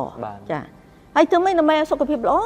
វាតតែយើងចេះថែទាំសុខភាពបឋមជាបឋមរបស់យើងនេះយើងត្រូវចេះថែទាំអញ្ចឹងហើយការ invest ការវិនិយោគទៅលើផ្នែកសុខភាពគឺធំហើយសំខាន់ហើយចាំបាច់អញ្ចឹងហើយបានជាយើងតែងតែនិយាយថា invest more in health sector មានន័យថាវិនិយោគបន្ថែមទៀតនៅក្នុងវិស័យសុខាភិបាលដើម្បីឲ្យវិស័យមួយនេះមានភាពធន់រឹងមាំថែមទៀតចាហើយមានលទ្ធភាពគ្រប់គ្រាន់នៅក្នុងការឆ្លើយតប បច្ចុប្បន្នតម្រូវការកំណើននៃសេវាតម្រូវការនៃសេវារបស់បងប្អូនប្រជាពលរដ្ឋហើយក៏ដូចជាត្រៀមលក្ខណៈគេហៅ preparedness មានន័យថាត្រៀមលក្ខណៈទុកជាមុននៅពេលណាដែលមានហេតុការណ៍ប្រហាក់ប្រហែលទៅនឹង COVID-19 កើតឡើងយើងត្រៀមលក្ខណៈរួចជាស្រេចអញ្ចឹងការត្រៀមលក្ខណៈទុកជាមុនគឺចាំបាច់ណាស់ហើយត្រូវតែ stay គេហៅអង់គ្លេសគេថា stay vigilant and be alerted មានន័យថាកុំភ្លេចខ្លួនណាចាយើងត្រូវមើលឃើញឥឡូវជំងឺឆ្លងនានាតែងតែកើតមានឡើងណា H1N1 ស្អីផ្ដាសាយបាក់សៃណាម្ដងទៅលឺនៅកន្លែងនេះម្ដងទៅលឺនៅកន្លែងនោះអីអំផុកណែអត់ស្វាណាក៏មានជំងឺអីទៀតផ្សេងទៀតមានជាច្រើនទៀតដែលយើងត្រូវតែឥឡូវអ្វីដែលសំខាន់ទៀតនោះគឺការកើនឡើងដែលជាក្តីបារម្ភនៃជំងឺមិនឆ្លងឧទាហរណ៍ជំងឺលើសឈាមជំងឺទឹកនោមផ្អែមជំងឺដាច់សរសៃឈាមខួរក្បាលជំងឺមហារីកលាក់ដែលយើងទាំងអស់គ្នាត្រូវតែចូលរួមអនុវត្តនៅវិធានការការពារចាហើយបើសិនបើយើងភ្លេចខ្លួនចាដោយសារបំរែបំរួលនៃការរស់នៅរបស់ប្រជាពលរដ្ឋបំរែបំរួលនៃតម្រូវការកំណើនឡើងនៃហៅថាភាពរវល់របស់មនុស្សរបស់អ្នកធ្វើការនេះធ្វើឲ្យបុគ្គលភាគច្រើនគាត់ពិសាម្ហូបអី fast food មានន័យថាគាត់អត់បានចម្អិនម្ហូបខ្លួនឯងទេគាត់ច្រើនតែទិញម្ហូបនៅខាងក្រៅអញ្ចឹងការទិញម្ហូបនៅខាងក្រៅបើសិនបើប្រៃពេកផ្អែមពេកខ្លាញ់ចាអញ្ចឹងមួយថ្ងៃទៅមួយថ្ងៃវាទៅណាវាបង្កឲ្យមានផលប៉ះពាល់ទៅលើសុខភាពយើងអញ្ចឹងហើយបានជាក្រសួងសុខាភិបាលបច្ចុប្បន្ននេះបានដាក់ចេញនៅសារមួយដែលយើងកំពុងតែជំរុញការអនុវត្តហើយខ្ញុំសូមអំពាវនាវតាមរយៈនេះសូមឲ្យបងប្អូនយើងទាំងអស់ចូលរួមអនុវត្តទាំងអស់គ្នាគឺអីតិចអំបិលតិចខ្លាញ់តិចស្ករហើយអ្វីដែលសំខាន់មួយទៀតដែលយើងបានពិនិត្យមើលនៅហៅថាស្ថិតិមានន័យថាតួលេខដែលបង្ហាញដោយការធ្វើអង្កេតប្រជាសាស្ត្រនិងសុខភាពនៅក្នុងឆ្នាំ2022កន្លងទៅនេះយើងឃើញការកើនឡើងនៃការប្រើប្រាស់គ្រឿងស្រវឹងចាហើយអាគ្រឿងស្រវឹងនេះវាជាឈ្នួនឲ្យទៅជាស្អីវាឲ្យឈ្នួនទៅជាជំងឺមហារីកចាឬក៏ជំងឺទឹកនោមផ្អែមដូច្នេះហើយយើងក៏សង្កេតឃើញថាការដែលប្រើប្រាស់នេះហើយជំងឺនេះក៏មានការកើតឡើងនៅក្នុងយុវវ័យពីមុនថាជំងឺនេះសម្រាប់តែអ្នកដែលវ័យចាស់ប៉ុន្តែឥឡូវអត់ទេយើងឃើញអ្នកវ័យកណ្ដាលក៏មានហើយអ្នកវ័យក្មេងក៏មានដែរដូច្នេះហើយបានជាយើងត្រូវតែខិតខំហើយអ្វីដែលបារម្ភមែនទែនគឺធនធានមនុស្សរបស់យើងដែលស្ថិតនៅវ័យកណ្ដាលនេះឯងបើសិនបើធនធានមនុស្សដែលយើងតែងនិយាយថាទំពាំងស្នងរិស័យបើសិនបើយើងមិនរក្សាទំពាំងនេះឲ្យមានគុណភាពនៅពេលដែលទំពាំងនេះคล้ายទៅជារិស័យហ្នឹងក៏វាជារិស័យល្អដែរបើសិនបើទំពាំងហ្នឹងល្អតែបើទំពាំងហ្នឹងមិនល្អទំពាំងហ្នឹងអាយ៉េតអាយ៉តទំពាំងហ្នឹងទុនខ្សោយ tụ bay lụt từ lớn cái lụt man lọ mán bàn tay rồi xây đại khai tới chia rồi xây có chia rồi xây đã mình lọ đại đi trên hai dương từ mưa khơi lừa bành hẳn đấy hai nom khơi này cắt bằng thôi ở ban chia tại Parama nơi cá pra pra kêu sờ vẩn chà anh nó cứ sầm khăn à chẳng dươngกับปงtay run trán từ lứa càng nhọ này chẳng hái ban chia bọtไปsau để dương riêng sốt bàn màu nít dương bàn thui cả áp phi vọtហើយនឹងបន្តនៅការកែលម្អនៅសេវាសុខាភិបាលយើងជាបន្តទៅទៀតចា៎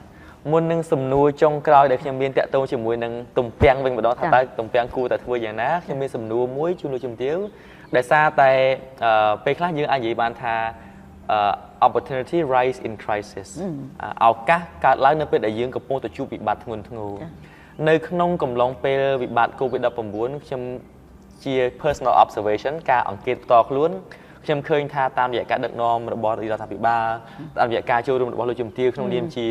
តំណាងរបស់ក្រសួងបាន unite the country បានន័យថារួបរวมប្រទេសជាតិរបស់យើងជាពិសេសនៅលើវិស័យសុខាភិបាលតែម្ដងពីព្រោះមុននឹងជំងឺ COVID-19 កើតឡើងពួកយើងជាមហាជនតែងតែមាន skepticism ដែលថាការមិនទិលមួយចំនួនអំពីប្រព័ន្ធសុខាភិបាលនៅប្រទេសកម្ពុជាលទ្ធភាពនៃការគ្រប់គ្រងគុណភាពនៃសេវាកម្មផ្សេងប៉ុន្តែលទ្ធផលបានបញ្ជាក់ច្បាស់មែនទែនថាយើងធ្វើបានល្អឥតខ្ចោះសឹងតែឥតខ្ចោះមែនទែនតើក្នុងនាមលោកជំទាវជាប្រធានក្រុមការងារជាមួយនឹងស្ថាប័នវិស័យសុខាភិបាលក៏ដូចជាពាក់ព័ន្ធជាមួយនឹងការងារផ្សេងទៀតនៅក្នុងវិស័យសុខាភិបាលតើលោកជំទាវមានជាចក្ខុវិស័យបែបណានិងការបដិញ្ញាចិត្តបែបណានៅក្នុងការលើកកម្ពស់បន្តបន្ថែមដើម្បីកសាងទំនុកចិត្តរវាងវិស័យសុខាភិបាលរបស់រដ្ឋាភិបាលរបស់យើងជាមួយនឹងមហាជនរបស់ប្រជាជនកម្ពុជារបស់យើងផងដែរចាកន្លែងនេះខ្ញុំសូមអនុញ្ញាតជំរាបជូនថាចក្ខុវិស័យដែលខ្ញុំនឹងជំរាបជូននេះវាមិនមែនជាចក្ខុវិស័យសម្រាប់តែបុគ្គលណាម្នាក់ទេបាទវាជាចក្ខុវិស័យរួមគ្នានៅក្នុងការធ្វើម៉េចឲ្យមានភាពល្អប្រសើរឡើងទៅមុខទៀតពីព្រោះយើងធ្វើអ្វីក៏ដោយយើងចង់បានភាពល្អប្រសើរហើយក៏មិនត្រូវនៅត្រឹងមួយកន្លែងដែរយើងត្រូវតែឲ្យមានហៅថាការវិវត្តប្រកបដោយភាពនវានុវត្តរបស់យើងនេះជាមួយនឹងបរិបទនៃការរីកចម្រើនបច្ចេកវិទ្យាបាទអញ្ចឹងខ្ញុំសូមលើកជូនថានៅក្នុងនេះអ្វីដែលយើងចង់បានខ្ញុំបានលើកជូនខាងដើមខ្លះហើយតែខ្ញុំមិនបាននិយាយថាជាចក្ខុវិស័យក៏ប៉ុន្តែអ្វីដែលខ្ញុំបានលើកជូននឹងគឺ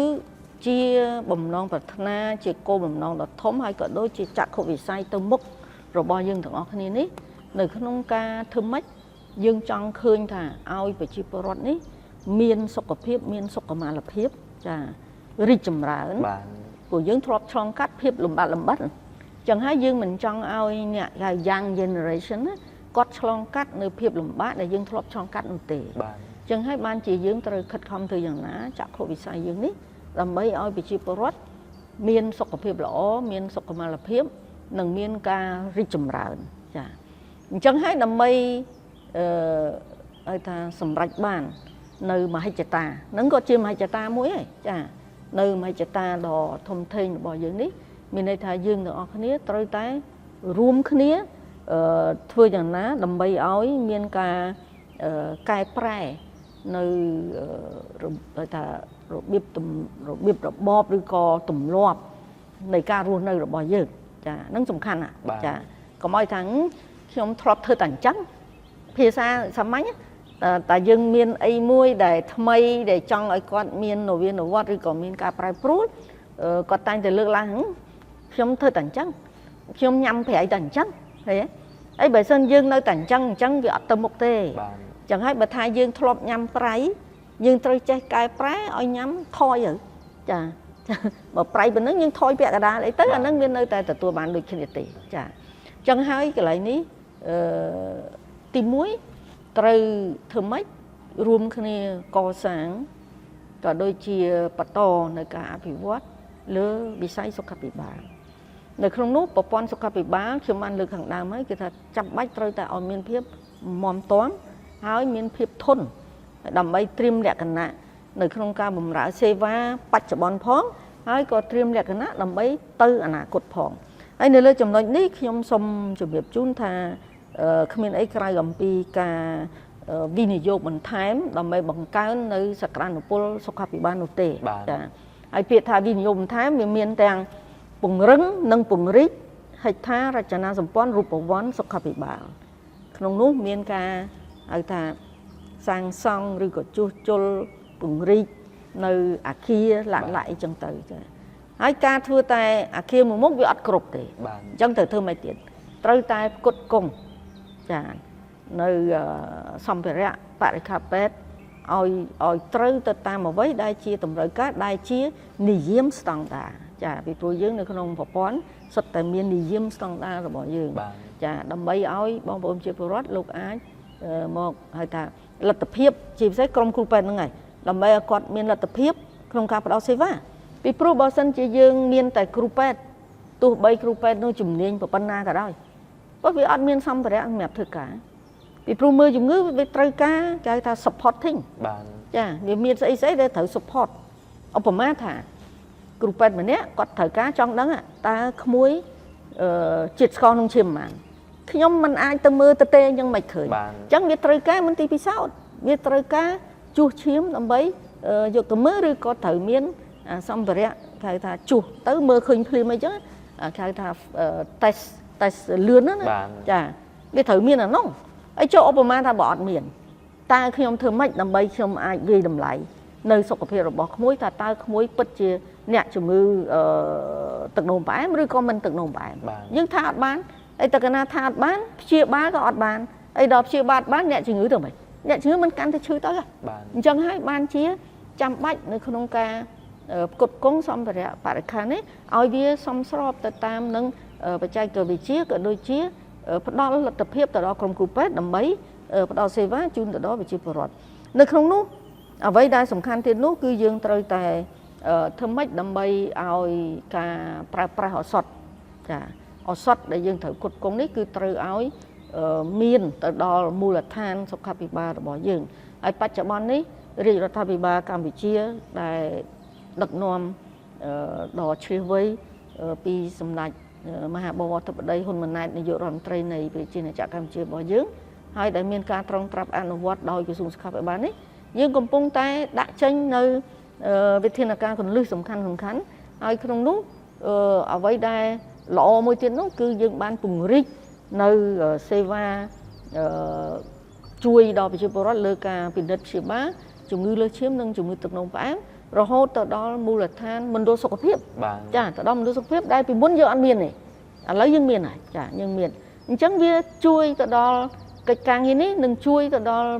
មិនហ្នឹងឥឡូវកំពុងតែជួយទៅដល់បងប្អូនប្រជាពលរដ្ឋរបស់យើងកាត់បន្ថយបាននៅប្រាក់ចំណាយហោប៉ៅចាពីព្រោះវាជាគោលនយោបាយរបស់រាជរដ្ឋាភិបាលកម្ពុជាដែលបានដាក់ចេញហើយគឺកាត់ចំណាយនៅប្រាក់ហោប៉ៅនេះ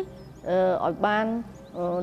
នៅក្នុងឆ្នាំ2035នេះឲ្យនៅត្រឹមតែ 35% ដែលយើងនៅក្នុងឆ្នាំ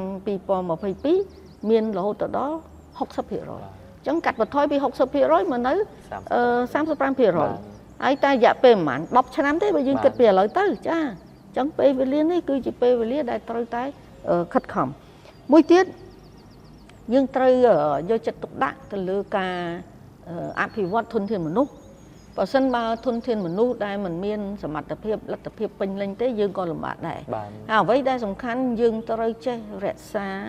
ធនធានមនុស្សដែលមានសក្តានុពលមានន័យថាបើសិនបើយើងមានធនធានមនុស្សដែលគាត់មានចំណេះជំនាញហើយយើងត្រូវចេះថែរក្សាពួកគាត់ដើម្បីឲ្យពួកគាត់មានលទ្ធភាពនៅក្នុងការចូលរួមចំណែកផ្ដល់សេវាជូនទៅដល់បងប្អូនប្រជាពលរដ្ឋយើងកុំហៅថានិយាយអំពីកង្វះធនធានមនុស្សប៉ុន្តែយើងអត់បានពិនិត្យមើលលទ្ធភាពនៃធនធានមនុស្សដែលយើងមានអញ្ចឹងមានន័យថាយើងត្រូវចេះប្រើប្រាស់អស់លទ្ធភាពនៅធនធានមនុស្សដែលយើងមានហើយរក្សាបន្តនៅកិច្ចការដែលយើងធ្វើទាំងអស់គ្នាមួយទៀត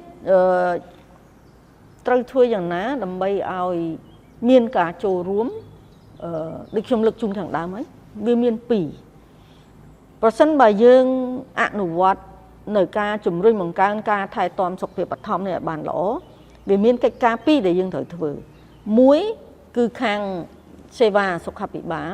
កែលម្អគុណភាពសេវា បកើនសមត្ថភាពសេវាធ្វើម៉េចឲ្យមានសេវាទូលំទូលាយប៉ុន្តែមួយទៀតគឺត្រូវជំរុញនៅការប្រើប្រាស់សេវាពីសហគមន៍ពីបងប្អូនប្រជាពលរដ្ឋអញ្ចឹងពីរនេះត្រូវតែដើរឲ្យទន្ទឹមគ្នាដែលយើងហៅថាការជំរុញបង្កើនការថែទាំសុខភាពបឋមនេះឯងអញ្ចឹងអ្វីដែលយើងត្រូវតែគិតគូរជាបន្តទៀតដើម្បីសម្រេចបាននៅចក្ខុវិស័យរបស់យើងនេះហើយចុងក្រោយ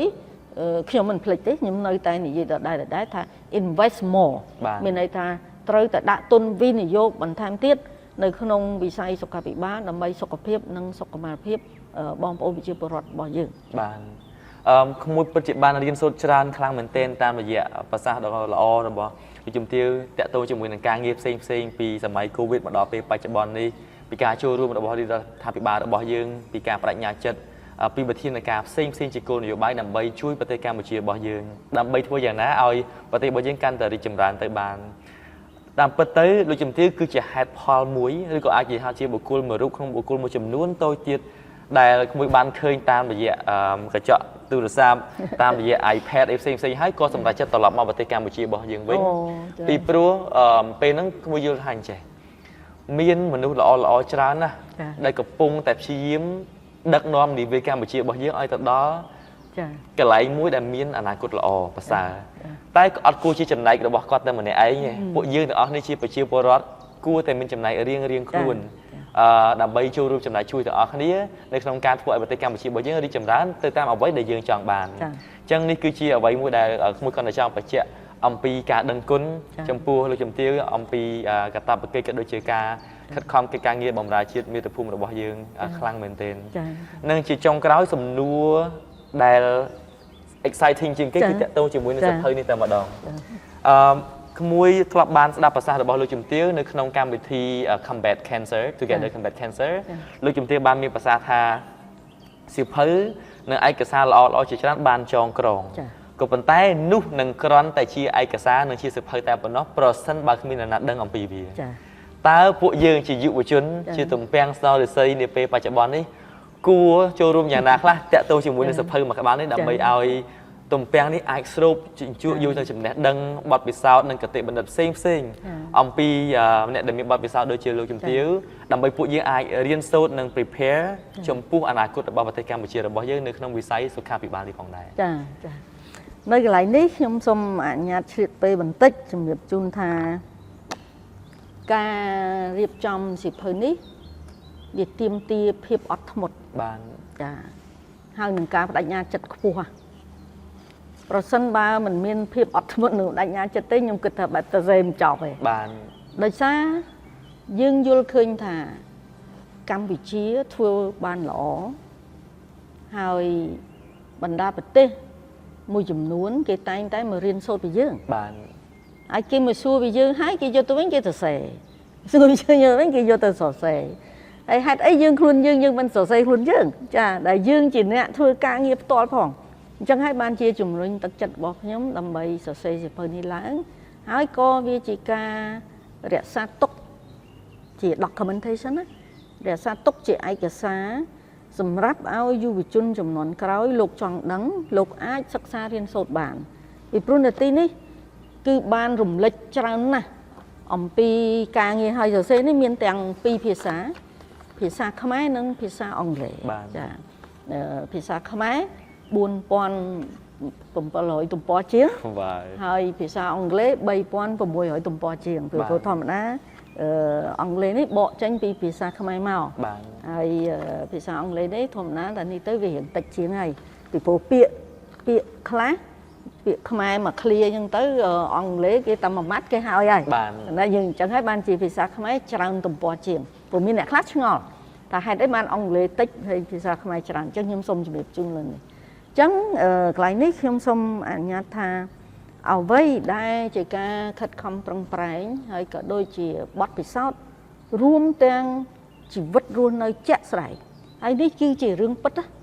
សៀវភៅនេះបានរំលេចនៅសាច់រឿងពិតដែលបានកើតឡើងនៅក្នុងវិបត្តិ COVID-19 ធ្វើបិទតែខ្ញុំមិនបានប្រមូលអស់ទេពីព្រោះបើចង់អស់ទៅមិននឹងប្រហែល10000សន្លឹកទេដូច្នេះខ្ញុំត្រូវកាត់ខ្លះហើយចាហើយយើងក៏មានទិន្នន័យសំខាន់ដែលពាក់ព័ន្ធទៅនឹងព្រឹត្តិការណ៍ហើយនៅទីនេះយើងឃើញហើយគឺថា កម្ពុជាបានឆ្លងកាត់ព្រឹត្តិការណ៍ជាច្រើនហើយនៅទីនេះយើងឃើញថាព្រឹត្តិការណ៍ទាំងនោះសុទ្ធតែមានហៅថាសាច់រឿងរបស់គេសាច់រឿងនៃព្រឹត្តិការណ៍ហេតុអីបានជាកើតចេញនៅព្រឹត្តិការណ៍ហ្នឹងចាមូលហេតុអីហើយបើសិនជាមានព្រឹត្តិការណ៍ហ្នឹងតើរាជរដ្ឋាភិបាលក្រសួងសុខាភិបាលបានឆ្លើយតបដោយរបៀបណាអញ្ចឹងដំណើររបស់វាគេដើរតាមហ្នឹងធ្វើត្បិតតែមួយភាគធំបានលើកឡើងអំពីការពន្យល់មានន័យថាទៅលើ risk communication ប៉ុន្តែយើងទាំងអស់គ្នាដឹងហើយបើសិនបើការទៅប្រស្រ័យតាក់ទងពីព្រោះតើកាលណាមានព្រឹត្តិការណ៍កើតឡើងការប្រស្រ័យតាក់ទងត្រូវតែចេញដើម្បីពន្យល់ប្រជាពលរដ្ឋហើយធម្មតាកាលណាពន្យល់ប្រជាពលរដ្ឋត្រូវផ្អែកទៅលើព្រឹត្តិការណ៍ត្រូវផ្អែកទៅលើការអនុវត្តជាក់ស្ដែងត្រូវផ្អែកទៅលើវិធានការដែលបានដាក់ចេញលាក់នឹងលាក់ចាអញ្ចឹងហើយអ្វីដែលបានចងក្រងទីនេះគឺជារឿងពិតជាក់ស្ដែងដែលបានកើតឡើងនាសម័យនោះហើយយុវជនចំនួនក្រោយលោកអាចសិក្សាស្វែងយល់ហើយសិភៅនេះនៅពេលសូមអធិស្ឋានកំពុងតែបោះពុំហើយគេថាមិនយូរម៉េះមានបងប្អូនយើងគាត់មានចំណាប់អារម្មណ៍ច្រើនណាស់ក៏ប៉ុន្តែខ្ញុំអត់ទាន់អាចចែកបានហើយជ្រាបឱកាសនេះខ្ញុំក៏សូមលើកដៃគោរពថ្លែងអំណរគុណយ៉ាងជ្រាលជ្រៅចំពោះសម្ដេចអគ្គមហាសេនាបតីតេជោ ហ៊ុនសែនដែលជាបច្ចុប្បន្នលោកជាប្រធានព្រឹទ្ធសភានៃប្រជាណាចក្រកម្ពុជាលោកបានមានសទ្ធាល្អទឹកចិត្តល្អលោកបានផ្ដល់នៅថវិកា$50,000ដើម្បីជួយនៅក្នុងការបោះពុម្ពសិភៅនេះបន្ថែមទៀតពីព្រោះពីមុននោះថវិកាវាមានតិចអញ្ចឹងបោះពុម្ពវាបានតិចឥឡូវបានសម្ដេចតេជោលោកជួយមកអញ្ចឹងខ្ញុំបង្កើនបាននៅកូពីបន្ថែមទៅទៀត2ដងចាអញ្ចឹងសិភៅនេះនឹងបានជូនដល់ទលំទលាយជាងមុនទៅដល់បណ្ដាក្រសួងស្ថាប័នក៏ដូចជាស្ថានទូតហើយជាពិសេសគ្រឹះស្ថានសិក្សានានាហើយដែលសំខាន់បំផុតនោះគឺបណ្ណាល័យបាទជាចុងក្រោយខ្ញុំសូមអរគុណលោកជំទាវមែនទែនសម្រាប់ការចូលរួមជាមួយនឹងកម្មវិធីរបស់យើងប៉ុន្តែអរគុណខ្លាំងបំផុតគឺការលះបង់ច្រើនខ្លាំងមែនទែនពីសំណាក់លោកជំទាវផ្ទាល់ពីសំណាក់ស្វាមីក៏ដូចជាក្រុមគ្រួសាររបស់លោកជំទាវដែលគាំទ្រលើកកម្ពស់ឲ្យលោកជំទាវបន្តការងាររបស់លោកជំទាវនៅក្នុងការចូលរួមចំណែកជួយកសាងសង្គមជាតិរបស់យើងនិងដើម្បីប្រជាជនកម្ពុជាទាំងអស់គ្នាសូមអរគុណមែនទែនបាទចាសូមអរគុណ